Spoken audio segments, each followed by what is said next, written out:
కూటమి ప్రభుత్వానికి నమస్కారాలు. కూటమి ప్రభుత్వం మీరు చెప్తున్నారు 2 రోజుల నుంచి జగన్ గారు జీవో మీద సైన్ చేయలేదు కాబట్టి మీకు ఎటువంటి ఆ యొక్క వేతనాలు వేసే ఆలోచనలో లేదు ఈ యొక్క ప్రభుత్వము అని అంటున్నారు. మరి వేసే ఆలోచనలో లేనప్పుడు ఇంతవరకు మమ్మల్ని సచివాలయాలకు ఎందుకు రప్పించుకున్నారు, ఎందుకు బిల్లులు పెడుతున్నాము అని మమ్మల్ని మభ్యపెట్టారు? అంటే మేమంతా తిక్క గొర్రెల్లాగా మీకు అందరికీ వాలంటీర్లు అందరూ అంతా తిక్క గొర్రెల్లాగా మీకు కనిపించారా ఇన్ని రోజులు? మీది 2023లోనే జీవో అయిపోయింది కాబట్టి మీరు సచివాలయాలకు రానవసరం లేదు అని ఎందుకు చెప్పలేకపోయారు? మీరు వచ్చినప్పుడే తెలిసి ఉంటుంది కదా, జీవో లేదు, జీవో మీద సంతకం పెట్టలేదు కాబట్టి మీరు విధులకు రానటువంటి అవసరం లేదు, సచివాలయాలకు వెళ్ళాల్సిన అవసరం లేదు అని చెప్పొచ్చు కదా. ఇన్నాళ్ళు దాచిపెట్టుకోవాల్సిన పని ఏముంది చెప్పండి. తర్వాత ఇంకొకటి, జీవో అతను ఆ యొక్క ముఖ్యమంత్రి గారు జీవో మీద సైన్ చేయలేదు, రైట్. తర్వాత మీరు 10,000 ఇవ్వాలి అంటే ఒక కొత్త జీవో తీసుకొని రావాలి కదా. మాకి కొత్త జీవో తీసుకొని రావాలంటే 10,000 జీవోని తీసుకొని వచ్చి సైన్ చేయాలి కదా. ఆ యొక్క పని మీదే కదా, మీ యొక్క ప్రభుత్వందే కదా. మీరు ఎందుకు సైన్ పెట్టడం లేదు అని అడుగుతున్నా.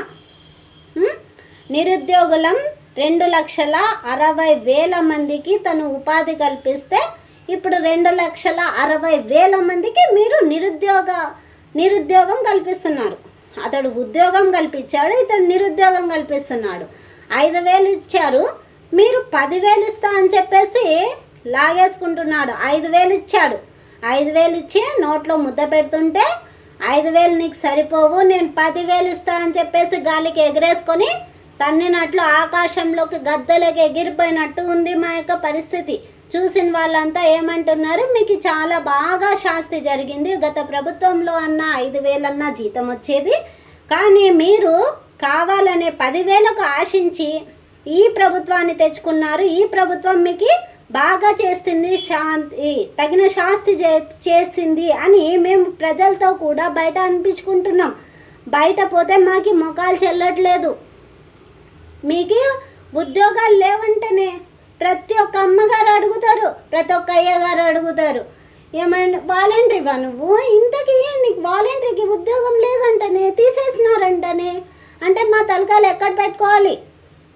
5 సంవత్సరాలుగా చేసినాం, దీన్నే నమ్ముకొని బ్రతికినాం. ఒంటరి మహిళలు ఉన్నారు, వికలాంగులు ఉన్నారు, తర్వాత హ్యాండిక్యాప్స్ వికలాంగులు ఉన్నారు, తర్వాత యువకులు ఎంతోమంది నిరుద్యోగ యువకులు, డిగ్రీ చదివినటువంటి యువకులు కూడా ఉన్నారు దీంట్లోన.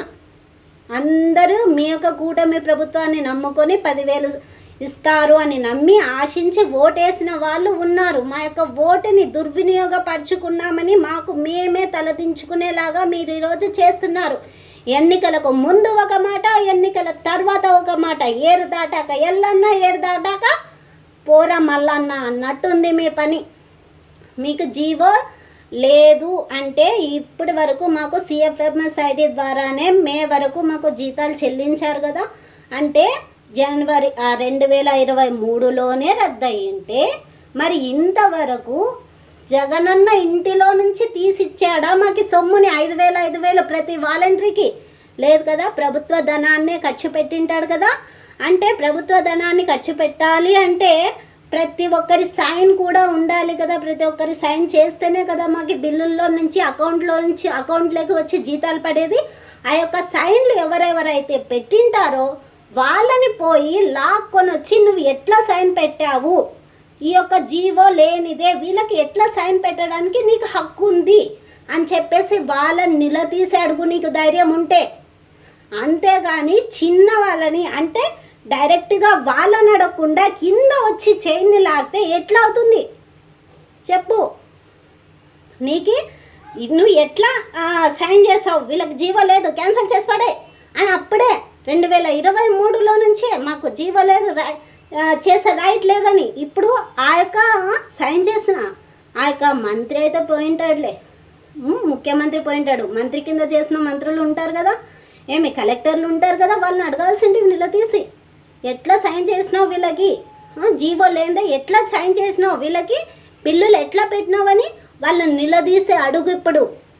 నిలదీసి అడిగి ఎట్లా వీళ్ళకి అమౌంట్లకి డబ్బులు వచ్చినాయి మే వరకు అని చెప్పి నిలదీసి అడుగు. అంతేగాని మా యొక్క పొట్టకూటిని కోసం పొట్టకూటిని కొట్టడం ఎంతవరకు సమంజసం.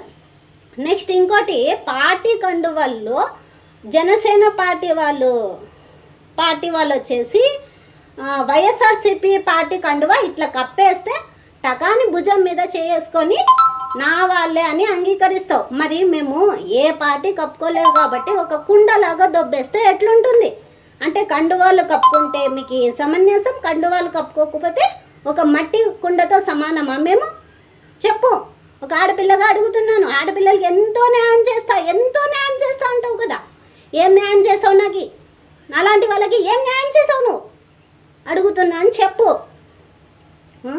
2,60,000 మందిలోన నీకు అనిపించిండొచ్చు పార్టీ పరంగా వీళ్ళు పనిచేశారు అని అనిపించింటే, నీవు నిజంగా తెలుసుకోవడానికి పార్టీ పరంగా పనిచేసిన వాళ్ళు ఎంతమందో, ప్రజల కోసం పనిచేసిన వాళ్ళు ఎంతమందో నీకు తెలుసుకోవడం ఒక వారంలో పని అనుకో. 2 రోజులు 3 రోజులు నువ్వు ఇంకా డిప్యూటీ సీఎం స్థాయిలో ఉన్న అతనివి నువ్వు.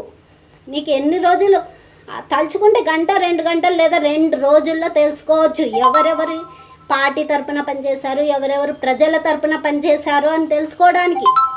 ప్రజల తరపున పనిచేసిన వాళ్ళని పెట్టుకో, పార్టీ తరపున పనిచేసిన వాళ్ళని పెరికి. మేము పార్టీ తరపున పనిచేయలేదు కదా, మా పొట్టకూటి కోసం పనిచేసాం. మరి దీంట్లో ఎంతోమంది గ్రాడ్యుయేట్స్ కూడా ఉన్నారు తెలుసా. మరి ఎందుకోసం మమ్మల్ని అన్యాయంగా